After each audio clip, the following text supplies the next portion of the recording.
கொடையாற்று சிவந்த கரத்தோன் கொடைகாக்கும் குணத்தோன் தனக்கென வாழாது பிறர்க்கென வாழும் பிறவி மகாராஜா கர்ணபிரபு வருகிறார் வருகிறார் வருகிறார்.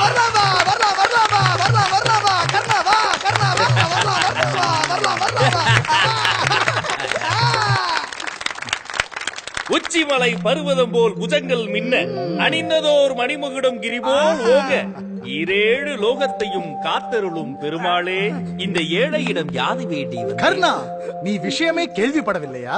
உன் ஊர் காளைகளுக்கு இனி வேலை இல்லை. என்ன? உன் நாட்டின் மாடுகள் இனமே அழிய போகின்றது. என்ன? ஜல்லிக்கட்டை நடத்தவே முடியாது. என்ன? கெட் அவுட் இஸ் மை ஏன் ஏன் நடத்த முடியாது?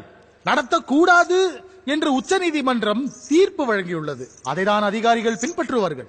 அதே உச்ச நீதிமன்றம் காவிரியை திறந்து விடு என்று ஒரு தீர்ப்பு வழங்கியதே. அப்போது அந்த அதிகாரிகள் இங்கு பூப்பறிக்க போயிருந்தார்கள். அதாகப்பட்டது ஆர்வலர்கள் சொல்கிறார்கள், ஜல்லிக்கட்டு என்பது மிருகவதையாம்.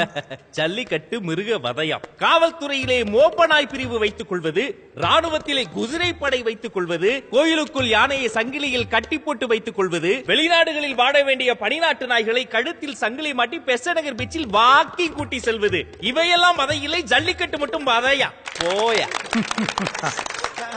ஜல்லிக்கட்டில் பாவம் இளைஞர்கள், அப்பாவி இளைஞர்கள் சாவதால் அதை தடை செய்ய சொல்லி கிருஷ்ணா, ராமன் என்ற தங்களின் அவதார பெயரை வைத்திருந்த இளைஞன் ஒருவன் கிரிக்கெட் விளையாடும் போது அடிபட்டு இறந்து போனானே, நீங்கள் கிரிக்கெட்டை தடை செய்து விட்டீர்களா?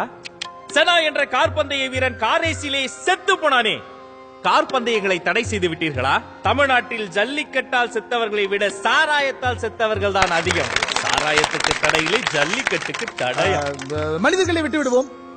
மாடுகளை அதிக கொடுமை செய்வதால் இல்லை இல்லை இல்லை. மாட்டை போல உடைக்கும் தமிழர்கள் நாங்கள். எங்கள் மாடுகளை தெய்வங்களைப் போல பாதுகாப்போம். கொடுமைகளை எல்லாம் செய்ய மாட்டோம்.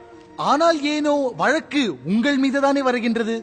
கிருஷ்ணா, உழுகிற நிலத்தில் விடுகிற வீடுகளை கட்டி புதிய சென்னை புதிய சென்னை என்று கூவி கூவி விற்கும் வியாபாரிக்கு எம்பி சீட்டு வருகிறது, எம்எல்ஏ சீட்டு வருகிறது.